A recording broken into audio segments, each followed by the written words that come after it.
Thank you guys. Well, I'm very excited to be here today to share a few stories with you guys about how my definition of momentum has definitely changed over the years, and how the goals that I had when I was 15, 20 are very different from the goals I have today, and that I never could have imagined that I would be able to receive an honor or an award like this.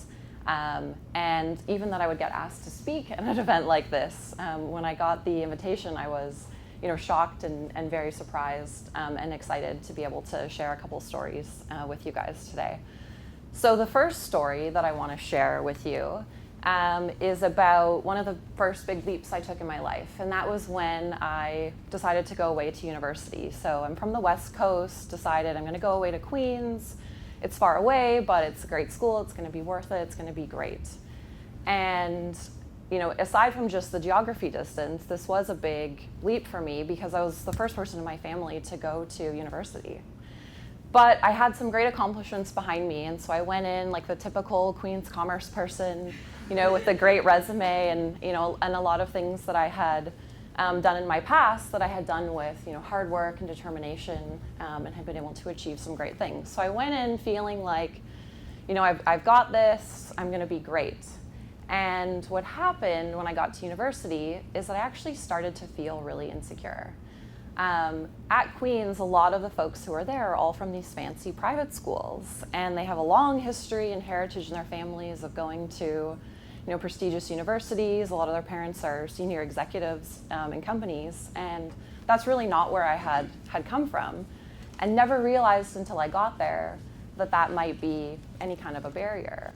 And one of the conversations I had with one of my friends when I was in second year of university was, she mentioned to me, and this was really just a kind of a culmination of a lot of conversations that I'd had over the years, that, it's amazing what you've been able to accomplish for a self-made girl. And until that point, I had never really thought about, the fact that I was self-made, because I had all these amazing friends and family and colleagues and classmates, and grew up in this amazing community, and so I'd never really thought about that. And it really gave me this really deep sense of insecurity, and that I didn't really fit in there. And that sense of insecurity really dragged on my momentum. And I can honestly say it's only been very, very, very recently that I've been able to embrace and really face that you can't change where you come from, so you might as well really embrace it. And now I can recognize that my background and everything that I've done up until this point is actually really my personal competitive advantage. So as I shared with my new team as I was onboarding with them, my balance between discipline and creativity, I think, is really what makes me unique. And the example I shared with them was actually, it's my equal love for Gantt charts and brainstorms, which probably terrified them. But that's actually what, and they're lovely and being supportive in here today. That's really what I think makes me unique. And so I came to realize and embrace where I came from. And so two of the people in my life who've really had the biggest impact on me are, of course, my parents. So I don't know how many parents we have here today, probably quite a few. So hopefully one day, it's probably not, depending on how old your kids are, this hasn't happened yet, but your kids will come to realize that you really are the biggest influence on their lives. And so I wanted to tell you a little bit about my parents. So this is my dad. My dad served in the RCMP for over 37 years, which is pretty amazing.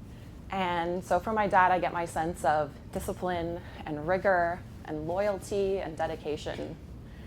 And this is my mom. My mom has been a cashier at a grocery store for also over 35 years. And from my mom, I get my sense of creative problem solving, my passion for customer service, my passion for store level operations. And it's really this, it's really, now I've come to realize it's this, unique combination and this unique background I have that really makes me who I am. And I just wish that it hadn't taken me this long to really realize and embrace it. But now I have, and I'm really proud to be able to share my background now with people in this way.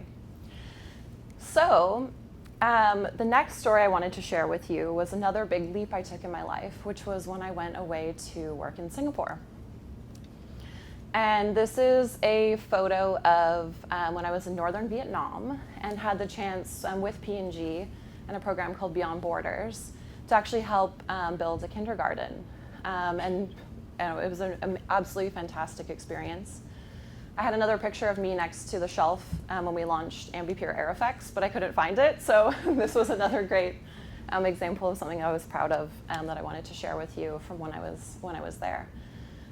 So again, I never imagined after I joined P&G that I would be given the amazing opportunity to be able to go on an assignment to Singapore. I'd never been to Asia before, and I didn't know a single person when I went there, and I also went by myself.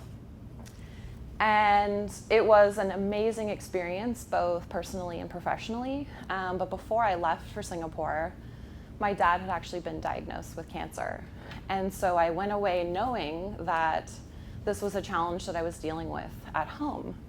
So after about a year of working in Singapore and having a lot of challenges, but a lot of amazing successes as well, all my peers around me were getting promoted, and there's a ton of momentum there. Markets are growing very fast. You get criticized for comparing versus a year ago.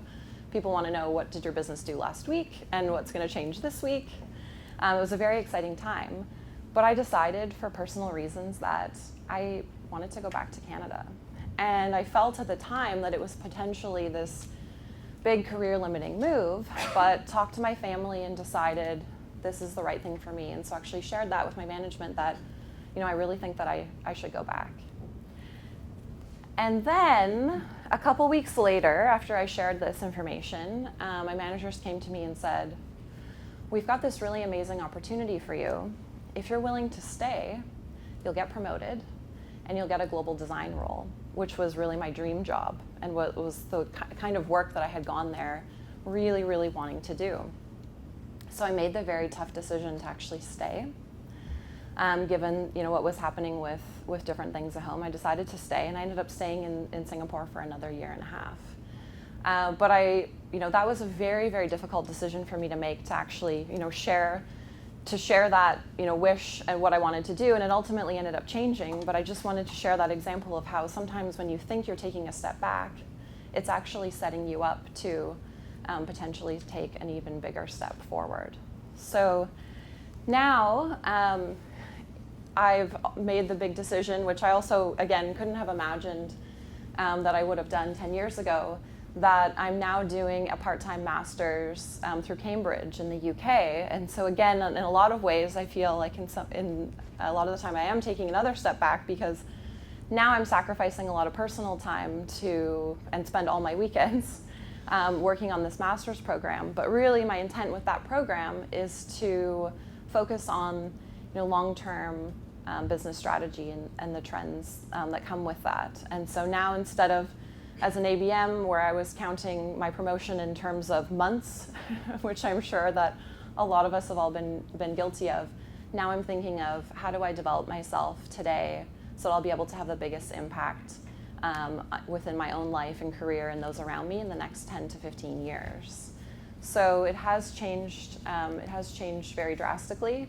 And so I hope that you guys will find some of those stories inspiring about how your definition of momentum will really change, but embrace where you come from, because you can't change it, so you might as well make it into a competitive advantage. And even when you think you're taking a step back, you might actually be setting yourself up to take an even bigger step forward. So thank you.